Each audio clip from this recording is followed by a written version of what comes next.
অন্তর্বর্তীকালীন সরকার প্রয়োজনীয় সংস্কার শেষে একটি অর্থবহ নির্বাচনের মাধ্যমে গণতান্ত্রিক রাষ্ট্র প্রতিষ্ঠার পথ সুগম করবেন দেশবাসী, এমনটাই প্রত্যাশা করে বলে জানিয়েছেন বিএনপি মহাসচিব মির্জা ফখরুল ইসলাম আলমগীর। স্বৈরাচার শেখ হাসিনা বিরোধী আন্দোলনে শহীদদের স্মরণে কেন্দ্রীয় শহীদ মিনারে স্মরণ সভায় তিনি আরো বলেন, গণ অভ্যুত্থানের অর্জন ধ্বংস করতে চারদিকে ষড়যন্ত্র চলছে, তাই সবাইকে ঐক্যবদ্ধ থেকে তা মোকাবেলা করতে হবে। শেখ হাসিনা পতন আন্দোলনে শহীদ, আহত ও গুমের শিকার পরিবারকে রাষ্ট্রীয়ভাবে ভাতা প্রদানের দাবি জানান বিএনপি মহাসচিব। বিস্তারিত জানাচ্ছেন মইনুল হাসান, ছবি তুলেছেন মোহাম্মদ মহসিন আর আজিজুল হাকিম পলাশ।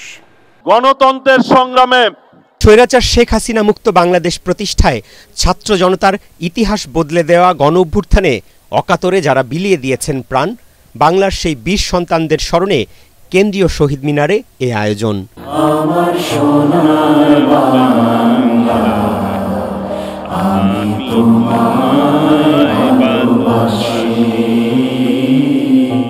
শহীদ আর আহত পরিবারগুলোর বেদনা কান্নায় কেঁদেছেন উপস্থিত জনতা, আর অঝোরধারার বৃষ্টিতে সেই কান্নায় সামিল হয়েছে প্রকৃতিও।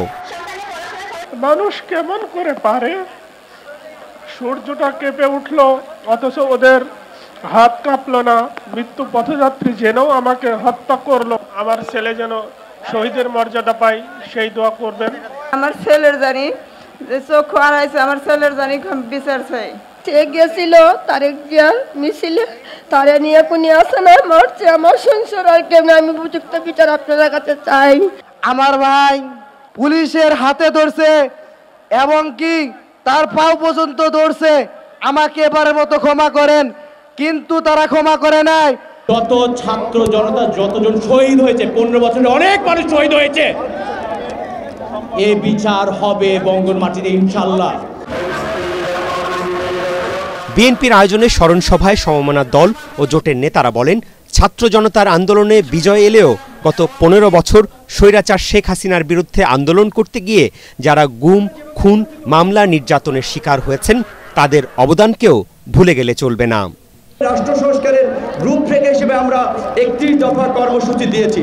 31 দফার পাশাপাশি আরো যদি সময়ের প্রয়োজনে যদি নতুন কোনো দাবি কিংবা দফা ইনক্লুড করার প্রয়োজন হয়, সেটার আলোকে আগামীর বাংলাদেশ সংস্কার করে আমরা জন আকাঙ্ক্ষার বাংলাদেশ বিনির্মাণ করব। এই বিচার না হলে, খুনিদেরকে যদি আমরা শাস্তি নিশ্চিত করতে না পারি, শহীদের আত্মা শান্তি পাবে না। এই বিচার এমন ভাবে হবে যে বাংলাদেশে আওয়ামী লীগকে সবাই মীর জাফর লীগ হিসাবে জানবে। আগামী 100 বছরে আওয়ামী লীগ একটা রাজনৈতিক দলের অস্তিত্ব হারিয়ে ফেলেছে।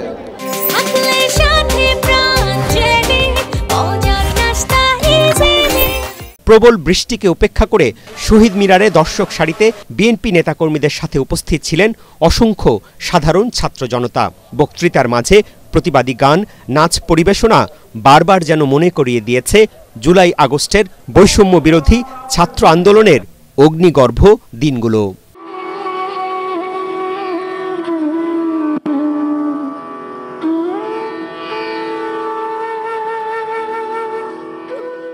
সন্ধ্যায় সমাপনী বক্তা বিএনপি মহাসচিব বলেন, স্বৈরাচার মুক্ত বাংলাদেশ প্রতিষ্ঠায় যারা শহীদ হয়েছেন, যাদের অঙ্গহানি হয়েছে, রাষ্ট্রকেই এখন তাদের দায়িত্ব নিতে হবে। যে সমস্ত ভাইরা পঙ্গু হয়েছেন, আজকে যারা নিহত হয়েছেন এই 16 বছর ধরে এবং বর্তমানে এই আন্দোলনে, তাদের সকলকে রাষ্ট্রের তরফ থেকে তাদের ক্ষতিপূরণ দিতে হবে এবং তাদেরকে ভাতা দিতে হবে, প্রদান করতে হবে। আমাদের প্রায় 700 ভাই বোন তারা গুম হয়ে গেছে, সেই আয়না ঘর হয়েছে। আমাদের মায়ের ডাকের ছেলে মেয়েরা এখনো কেঁদে বেড়াচ্ছে, ছোট্ট শিশুটি এখনো তার বাবাকে খুঁজছে। আজকে সেই মানুষগুলোকে খুঁজে বের করার ব্যবস্থা করতে হবে। আমাদের যে অসংখ্য মামলা হয়েছে আমাদের নেতা কর্মীদের বিরুদ্ধে, 1,45,000 মামলা, 60 লক্ষ মানুষের বিরুদ্ধে মামলা এই কয়েক বছরে, এই 17 বছরে।